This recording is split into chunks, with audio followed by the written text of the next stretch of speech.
I'm going to be talking about colon cancer and how to reduce your risk.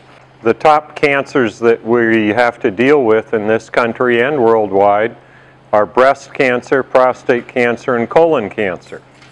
And then, of course, there's smoking and lung cancer. But those are the big four, and we covered prostate and breast cancer last time. We're dealing with colon cancer this time. Lung cancer, the largest amount of that would go away if we just stopped smoking, so I don't have a lecture on that other than stop smoking if you're a smoker. So we're dealing with colon tonight. It's common, it's lethal. More people die from colon cancer than from breast cancer, and more die from colon cancer than die from prostate cancer by far. Colorectal cancer is uncommon before 40 years of age. Well, that was true in the past. We're seeing more and more colon cancer in young people, and that's because our diets have changed and our weight has changed. There are many, many more obese people in the young now than there used to be, and obesity is one of the risk factors for colon cancer. The other thing that's different about colon cancer or colorectal cancer is that there's a stepwise process from benign polyp to precancerous polyp to cancerous polyp to colon cancer or colorectal cancer. And so it's an ideal cancer to screen for and intervene. And that's why we recommend screening very strongly. It's more effective to screen for colon cancer than any other cancer because of that long latent time between the onset of the polyp and the development of cancer in the polyp and then the spread of the cancer. Now, the important thing to remember is that if you catch colon cancer early, before it's spread through the wall of the colon, you have a 90% chance of cure. That's very high. But if you catch it late, after it's gone through the wall of the colon, it's only a 13% chance of cure. So it really pays to do screening with colon cancer. No question about that. And on the back side, there's a whole algorithm of screening that we'll cover. But this, of all cancers, this is the one that's definitely worth screening for. As you can see there, the number of colon cancers is increasing both in the United States and worldwide. And we expect that over the next 15 years, the number of colon cancers that we see will increase by about 60%, which is a marked increase in colon cancer. Remember that with screening, you don't have to die from colon cancer. Now, I said that, but really, you can go through all the screening and still die from it. It's just very much lower risk. We can prevent at least 90% of colon cancer death by careful diet and screening. Just because you're a plant-based eater, whole food plant-based, does not mean you won't get colon cancer. You can still get it even if you're on a perfect diet, particularly if you have Crohn's disease or ulcerative colitis or a family history of colon cancer. Even the best diet will not prevent colon cancer entirely.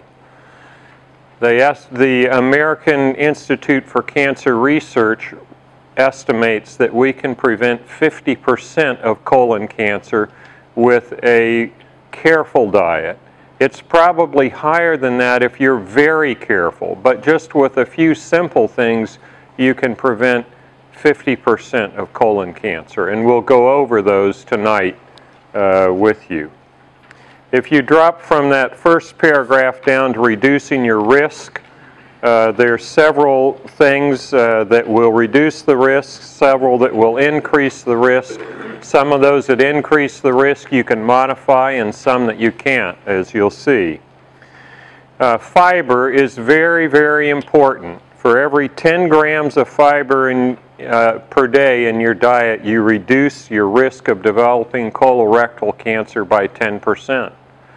That is a big difference. So add more fiber any way you can. You'll notice there that I say not only increasing fiber, but increasing resistant starch. Does anyone know what resistant starch is? It's just starch that's resistant to digestion. It means you don't absorb the starch rapidly. It goes down through the small bowel and into the colon before it's digested. And so it works like fiber in your diet. Fiber is not digestible normally by you. It's digested by the bacteria in your colon. And resistant starch is the same way. It's digested by the bacteria in your colon. And that's a good thing, because if you keep those bacteria happy, they help you. They produce butyrate, which helps reduce your risk of colon cancer. It also reduces inflammation in your body.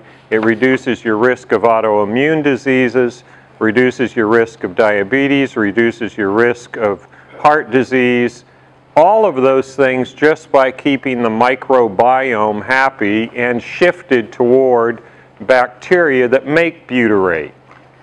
The bacteria that eat fiber make butyrate. The ones that do putrefaction, like of animal proteins, don't make butyrate, and they change the pH of the colon, so you're at higher risk for colon cancer. Now, what is a resistant starch? Or I should say, what do you find it in?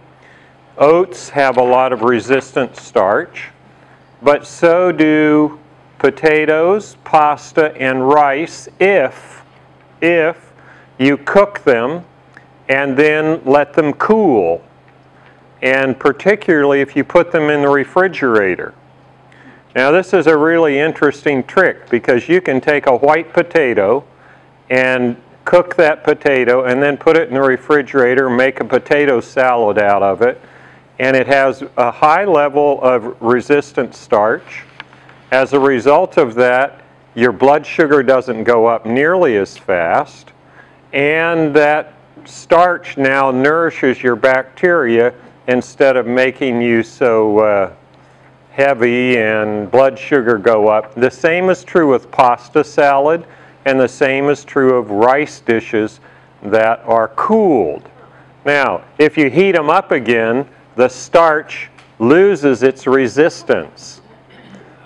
So you got to eat it cold. Now, why does it become resistant? Because the starch crystallizes, and it's in its crystalline structure, you don't digest it as rapidly.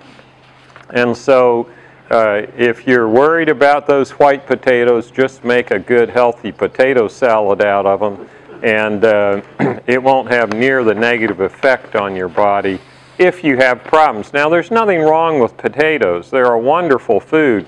But if you have diabetes, or if you have high blood pressure, or if you're worried about colon cancer, have some potatoes warm and have some in potato salad or the pasta salad cooled, because then you get the resistant starch.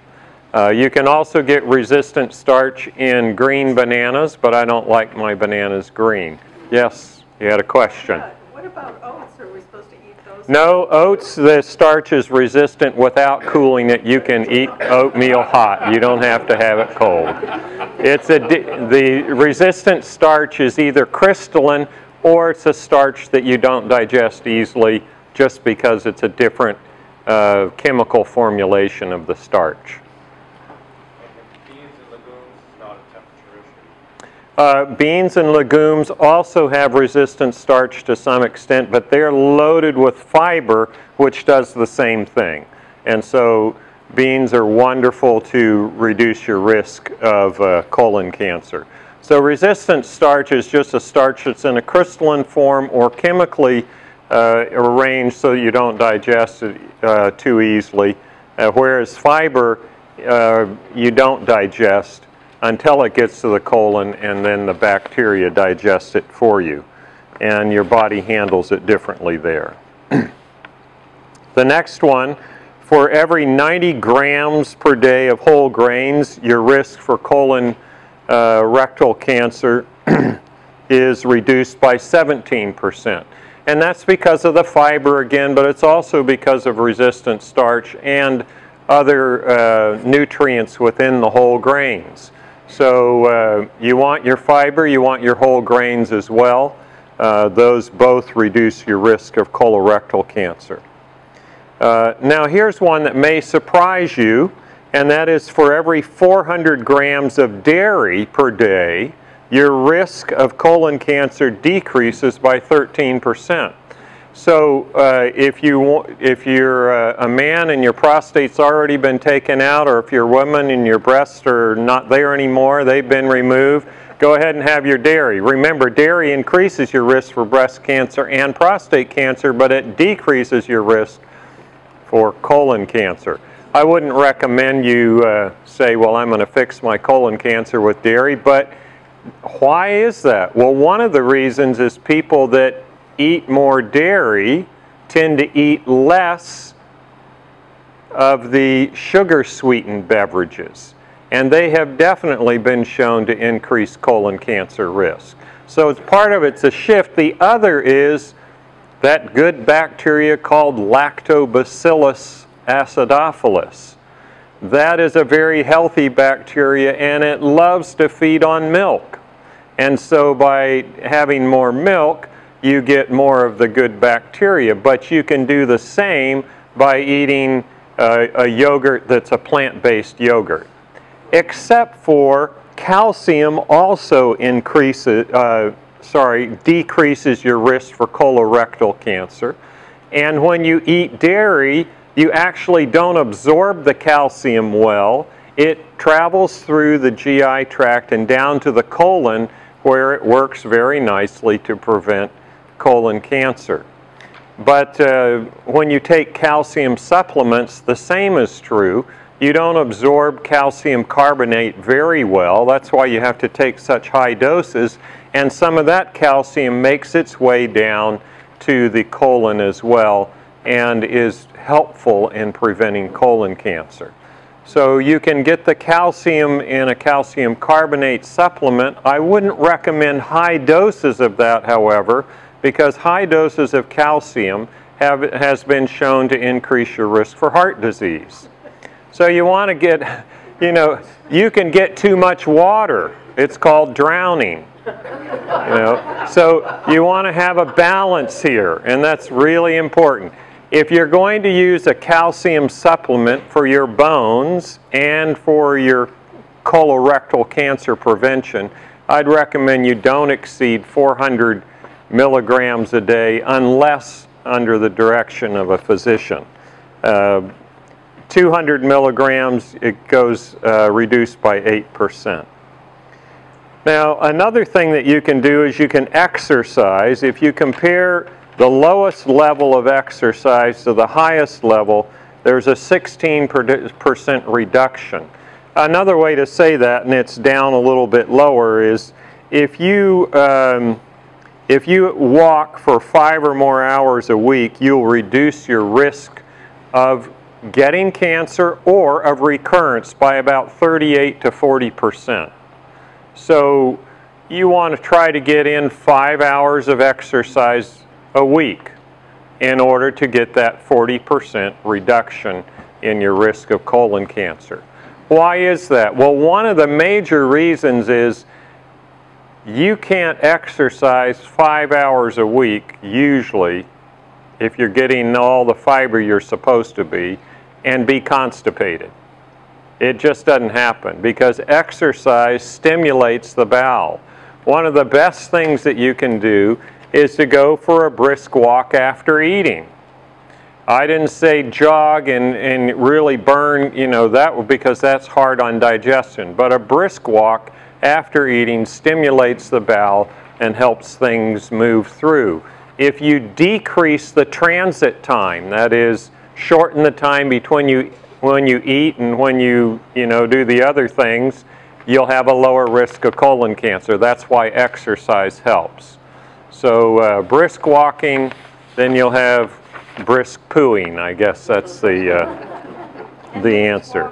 10 minutes or an hour? For walking, to get your maximum benefit, you want about an hour of exercise a day, walking, cycling, some exercise. An hour is good. You get benefits from exercise up to 90 minutes a day. Now, what do I mean by that? For every minute you exercise, you get 2 minutes in life extension, up to 90 minutes a day. It isn't like if you exercise 24 hours a day, you're going to get 2 days and you can live forever. It's only up to 90 minutes a day. So keep that in mind. Now we're going to talk about increased risk of colon cancer, and that's starting with number 6. For every 1 point the BMI increases, the risk of colorectal cancer increases 2%. Or another way to put it, for every 4 inches increase in your waist, your risk increases 2%. So if when you were 16 you had a waist of 20 inches and now it's 40, well, you do the math. In women it's not as predictive, but in men it really is. And men with a waist of greater than 40 inches have an 86% increased risk. And it's even higher if they're that apple shape and their hips are about 5 inches smaller than their belly. If they have a 40-inch waist and their hips are 5 inches smaller than their belly or more, their risk goes up by 3-fold, or about 250%. That's huge.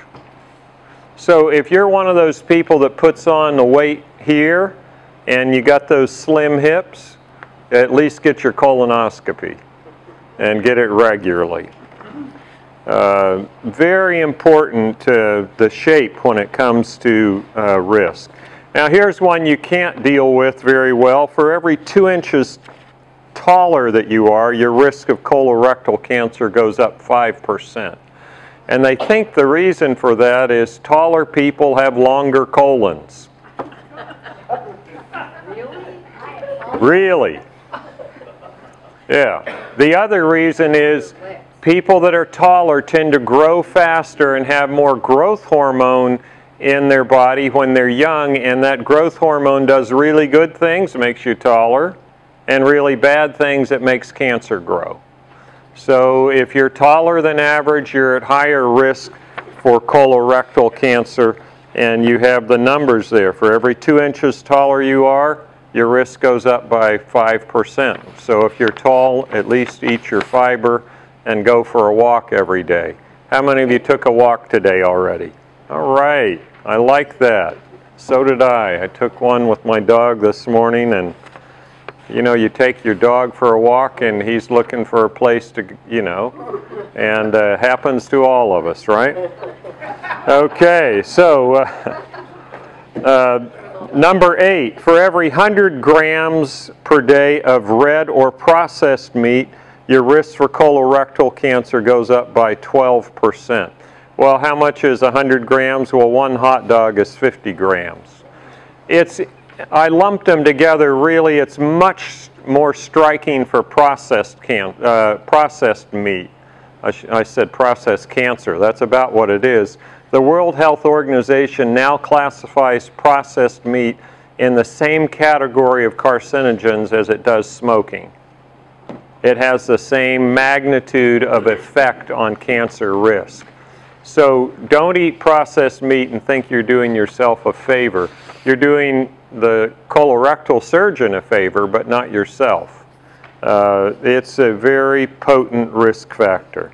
And speaking of smoking, smoking 2 packs a day increases the risk of colorectal cancer by 40%. So smoking is one of the most important risk factors for colorectal cancer. Now, I've already alluded to these below, but if you've already had colon cancer, 2 really good studies showed that if you walk 5 or more hours a week, you'll reduce your risk of recurrence by 38%. And that's impressive. That's a big decrease.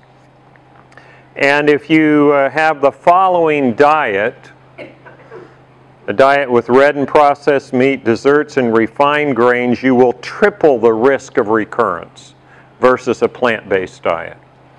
That really struck me, that they took people, all that had cancer, and colon cancer, and they looked at them and said, all right, let's see, these people are on a plant-based diet, these aren't, what's their risk of recurrence?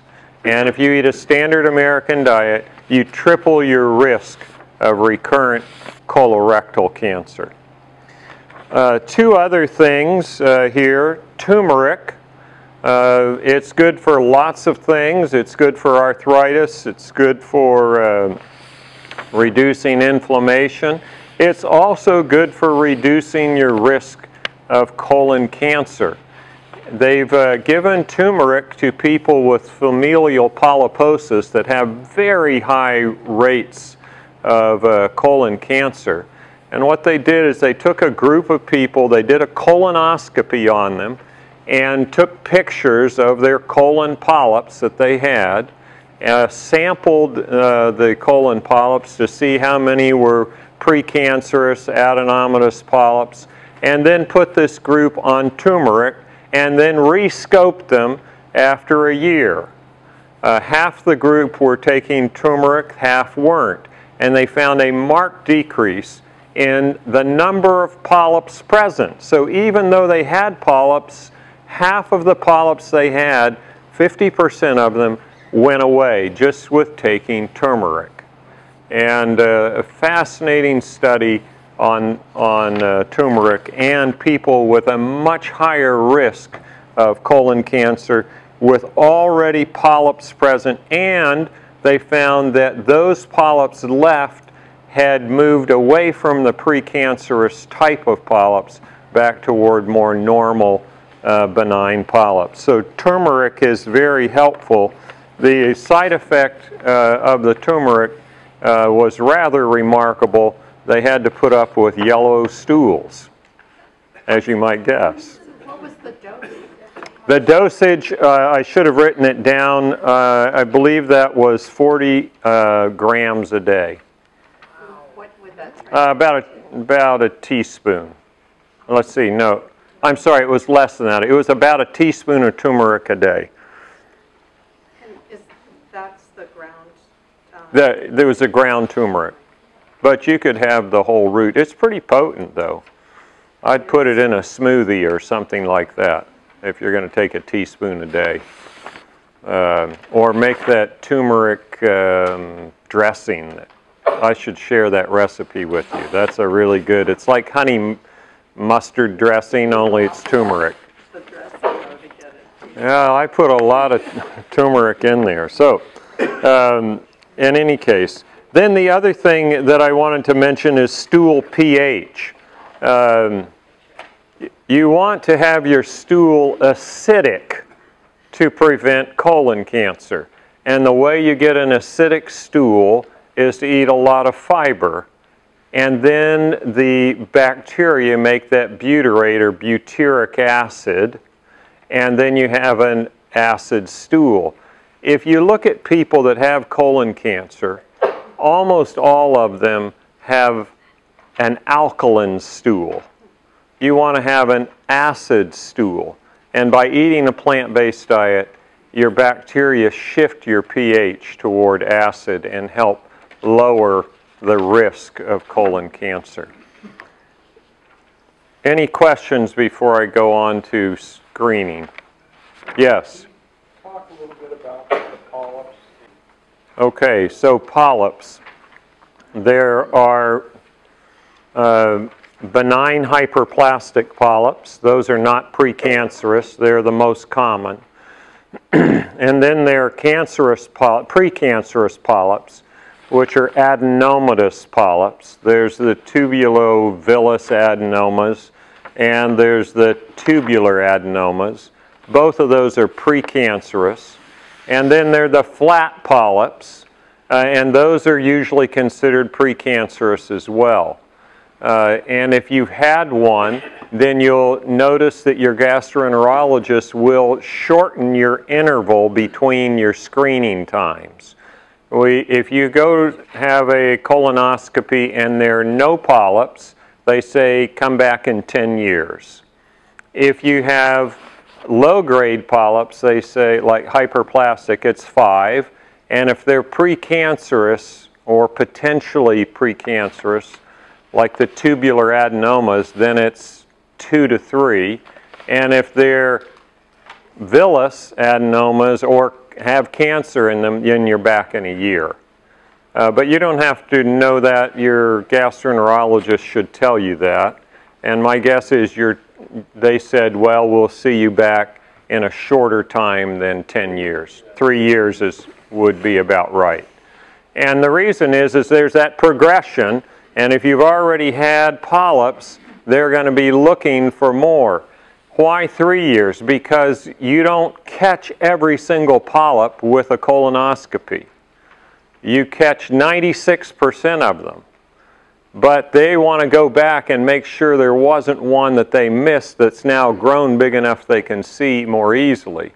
That's why the shorter time interval. Question? Is there any relationship between coffee and colorectal? Yeah, it's a decreased risk.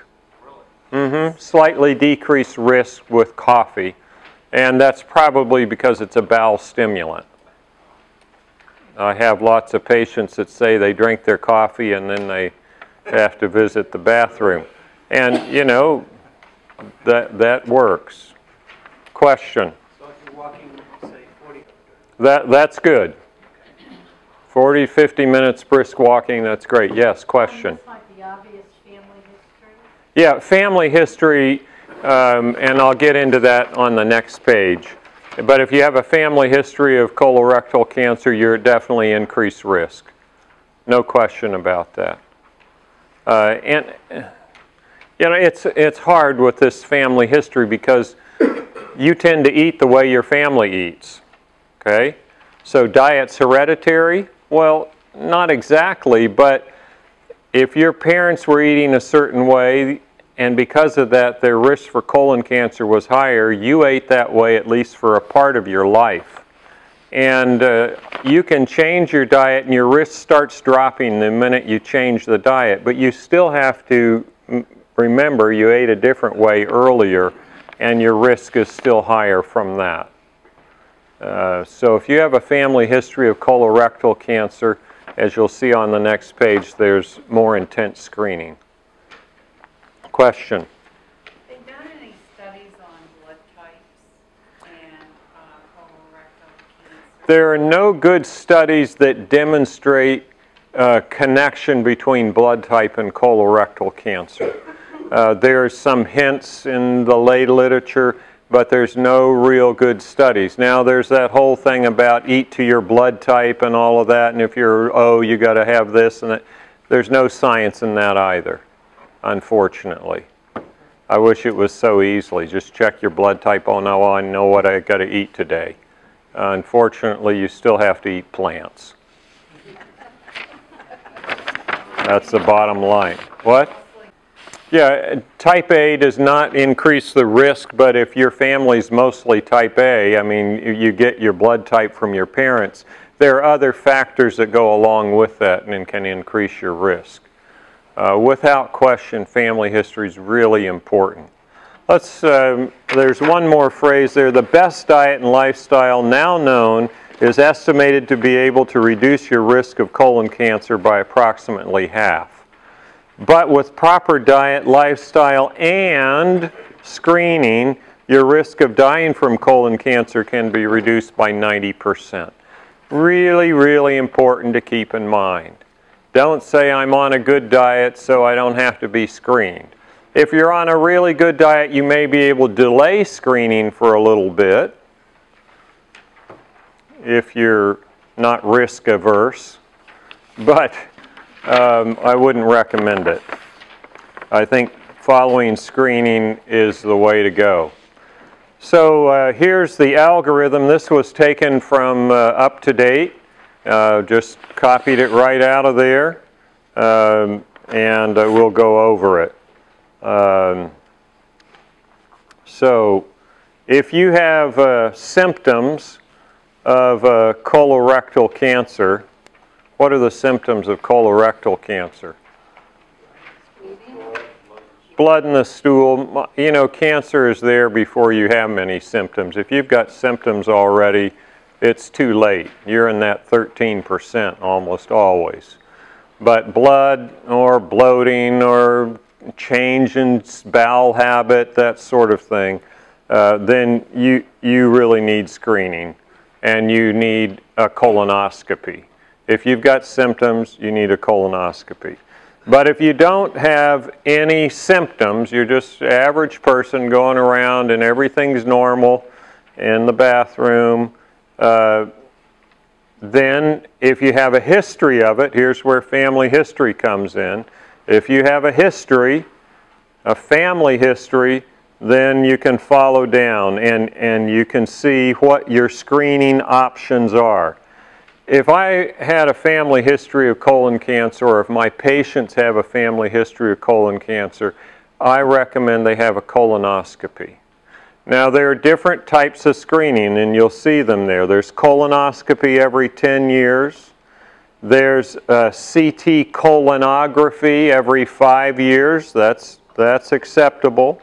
Then there's the FIT test annually. The FIT test is a specialized blood test, and that is a good screening test, but not as good as colonoscopy. But neither is it expensive. You can have a FIT test in your doctor's office for 15 bucks.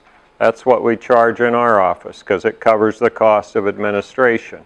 That's cheap compared to a colonoscopy, but it's not as sensitive as a colonoscopy. That is, it may be negative and you still have colon cancer.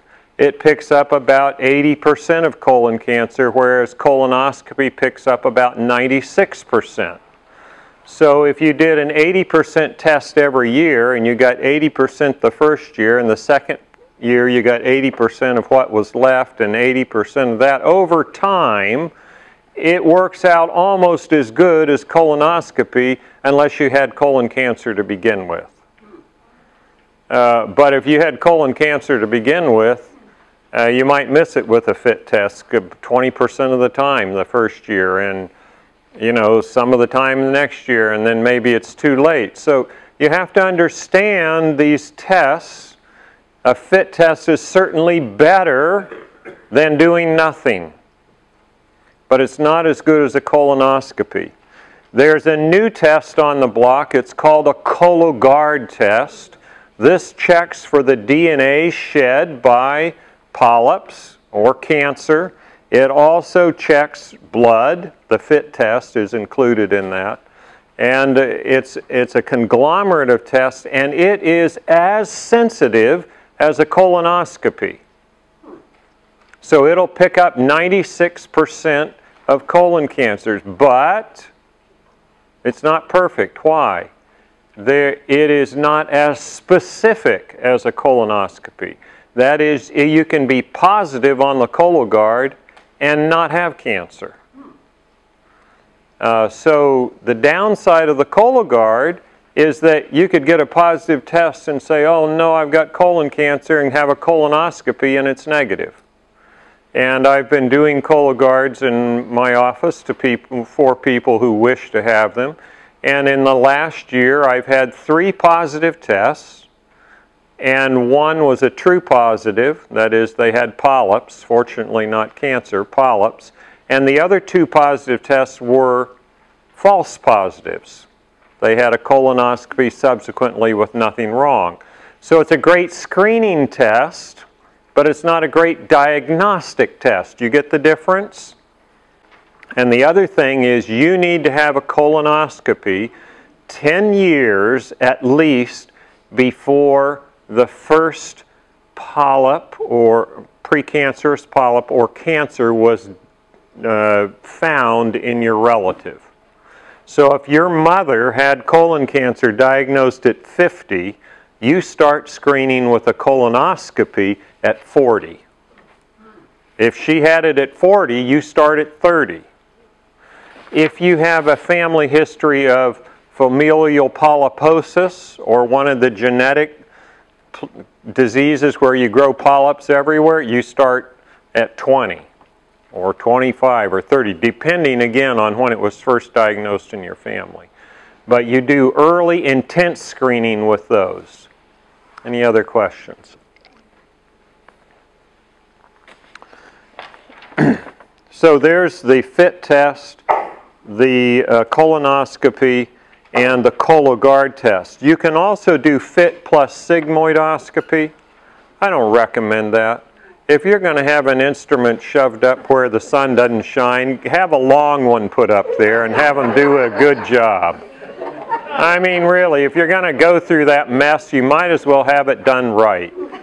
And I would not recommend a sigmoidoscopy. I think, you know, that you could say that's a half test. Yeah, that's where it goes, right? So, yeah, it took you a while, but you got there. So, from my perspective, you have a FIT test every year, or you have a ColoGuard test every 3, or you have a colonoscopy every 10. Now, that's for average. If you're a high-risk patient, then you have it more often. And if you've had colon cancer, you have it more often. You definitely do. If you have inflammatory bowel disease, you have it more often. That's ulcerative colitis or Crohn's. And don't fool yourself with this.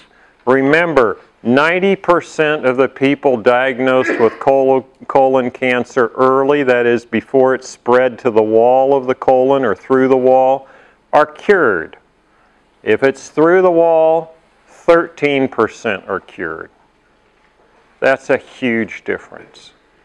And more people die from colon cancer than die from prostate cancer. More die from colon cancer than die from breast cancer. So don't be afraid to get screened. At least get a FIT test. That's easy. That's real easy.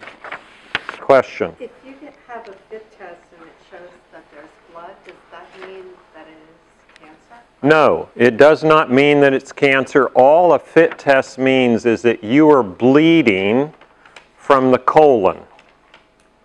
A guaiac test, the old-fashioned fecal occult blood test, picked up all blood. Blood from the upper gut, blood from the lower gut, and blood you ate, or if your nose was bleeding. But the FIT test picks up blood from the colon. That's all it picks up. If you're bleeding from diverticuli, if you're bleeding from varices, it'll pick that up. It will not pick up anything other than blood from the colon. But that's a good thing to pick up because I don't care what the cause unless it's hemorrhoids, we need to know about it. Well, even with those, you can bleed to death from hemorrhoids. Doesn't happen often, but it does happen. Question? How is like Crohn's or inflammatory bowel disease diagnosed? Crohn's or ulcerative colitis are diagnosed by biopsy on endoscopy. You got to look in there, take a piece of tissue, and then look at it under the microscope. So an endoscopy means Either down or up.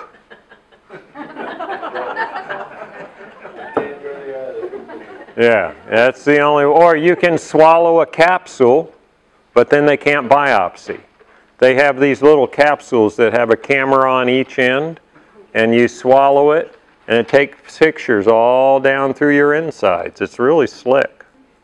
The only problem is, you got something, but I can't get there. Or now you need a colonoscopy, so we can, or an upper endoscopy. So it's diagnostic to some degree, but you got to see the polyp or whatever under the microscope to make the diagnosis. So it's a screening test again, and I don't recommend capsular endoscopy for screening for colon cancer. That's nonsense. So, all right, question.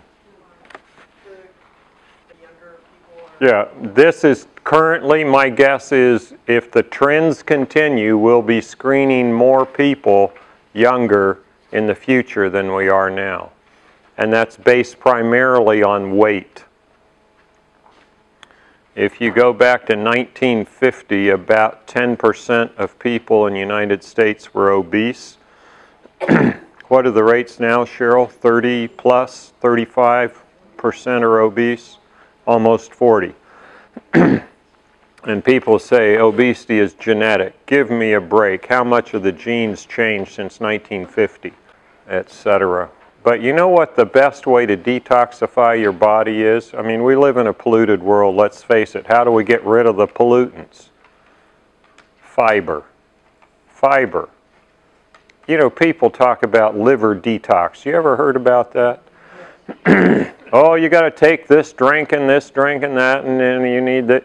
You know how to detox your liver? Fiber. Why? Your liver dumps the toxins into the bile. If you don't have fiber in your gut, you reabsorb that bile. If you have fiber there, you bind the bile and then you excrete it. Breast cancer. If you do a stain of a lump from the breast that's cancerous, it will have bile acid in it. That's one of the reasons why you need a high fiber diet to prevent breast cancer, so you can get the bile salts in the body, they're lower. Detox, fiber. That's all you have to remember, fiber. Does a diagnosis of irritable bowel syndrome contribute to risk for cancer? Does a diagnosis of irritable bowel syndrome contribute to colon cancer risk? Not directly, no. The only problem is people that have that get to worrying about colon cancer.